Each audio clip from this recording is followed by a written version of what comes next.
Guys, doing a weekly outlook. So today is Sunday the 30th of October.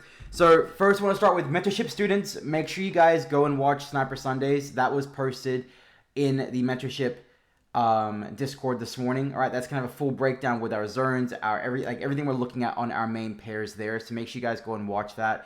Okay. Also, for those of you here in the public Discord and watching YouTube, I did post the weekly review on Friday, covering what trades played out, what we're sort of looking for last week, what was possible on the pairs that I talked about. I think it was around an easy 12 to 17% that was possible, which was pretty good considering the market's been kind of rough for October. So to see that play out last week was pretty good. So make sure you guys go and watch that as well. So mentorship students, keep in mind, I also am going to be posting all the coordinates and the zone markups for these pairs here in the mentorship as well, in that extra channel that I added last week. Okay, guys. So I've been reviewing a lot of pairs. As you guys see, these are the main pairs here for the mentorship students. These are the extra pairs I kind of look at the post here and there. There's only really 4 pairs I'm looking at currently that I'm going to post about today. But throughout the week, I might do another video or just do a post looking at some other pairs. All right, so I just want to post what ones I'm looking at that, look clean right now. But of course, other pairs could easily line up, as we move into the new week. So we're moving into the new month. So let's quickly have a look at the calendar. Main thing I want to talk about, guys, is a few things. On Wednesday, we do have Fed interest rate coming out at 1 p.m. Central Time, okay, along with the Fed press conference. Basically, whenever the Fed talks, be aware, be cautious, because there's likely to be some movement and manipulation as Fed Powell makes his comments. Thursday, really not much here. There is interest rate for GBP, so be aware of that. That's right before the New York Open. And then Friday is a big one, guys. We do have NFP, non-farm payrolls, releasing at the New York Open. So NFP, also known as non-farm payroll, is always released on the first Friday of each month, and it's the biggest news release out of the U.S. This used to be something crazy years ago. But I think over like the last year and a half, year or so, it really has kind of died down, but it can be hit or miss.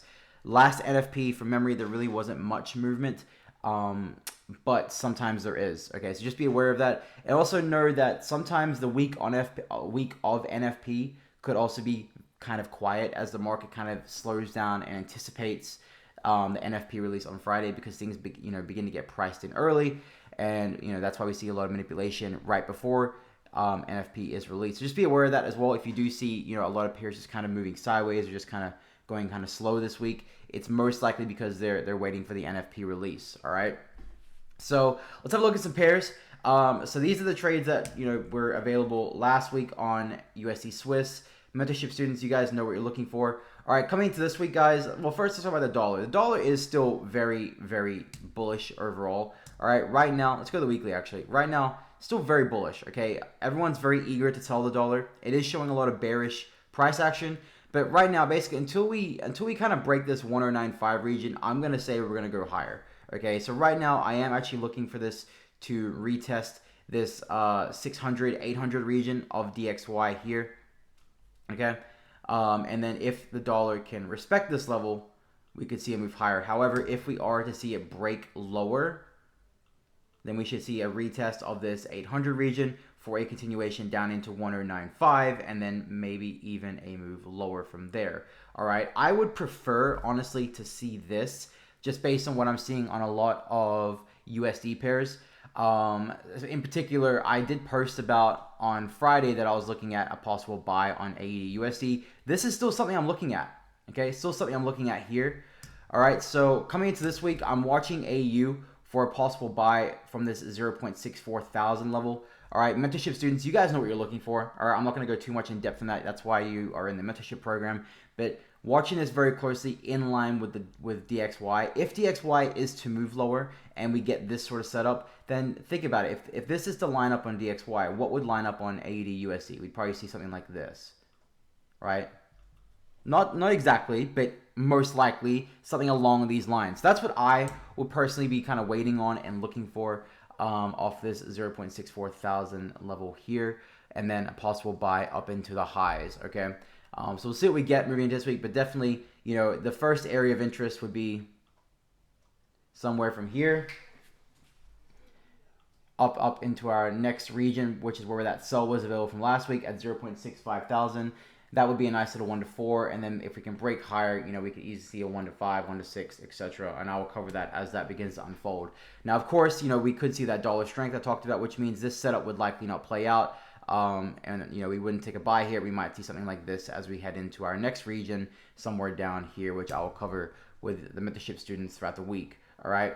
USD Swiss, again, depending what the dollar does. Technically, right now, the dollar is lining up more so for a move higher. Okay, but like I said, I am favoring a move lower.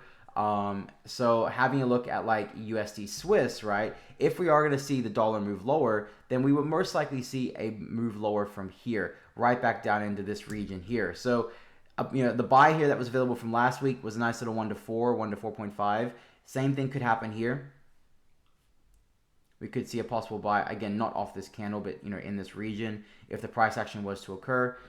That's a nice little 1 to 4. And then if we break lower, we could easily see it become like a 1 to 6, a 1 to 7, a 1 to 8, etc. It just depends on what the dollar does. Now, again, if we get bullish dollar this week and we start seeing an overall move, a move higher with the overall trend, then we'll probably see this break above this 0.99500 level for a move higher like this up into our next region around that 1.00500. All right, so it's just a waiting game and a game of patience right now as we kind of wait for the market to tell us what it's doing.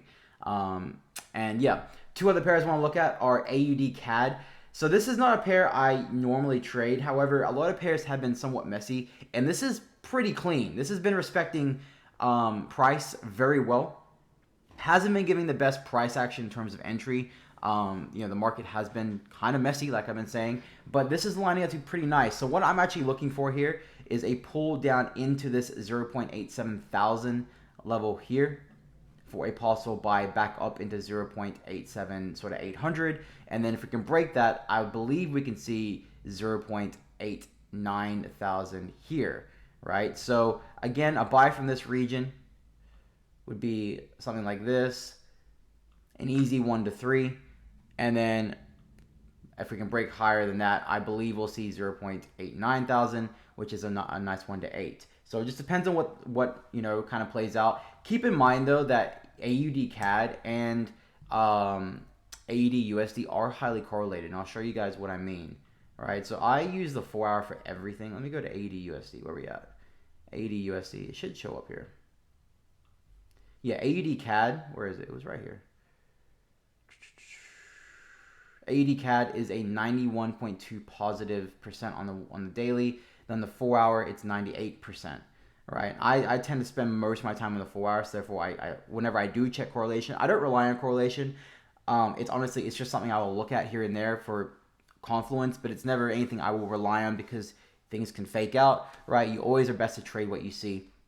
But definitely worth noting that AUD USD and AUD CAD are lining up for both lining up for buys. Right, so just keep that in mind, and especially if you're trading both of them, you want to make sure your risk is most likely reduced because you don't want to be over leveraging your account on one pair, which both could, if they both were to lose, well, if one was to lose, they both would lose, right?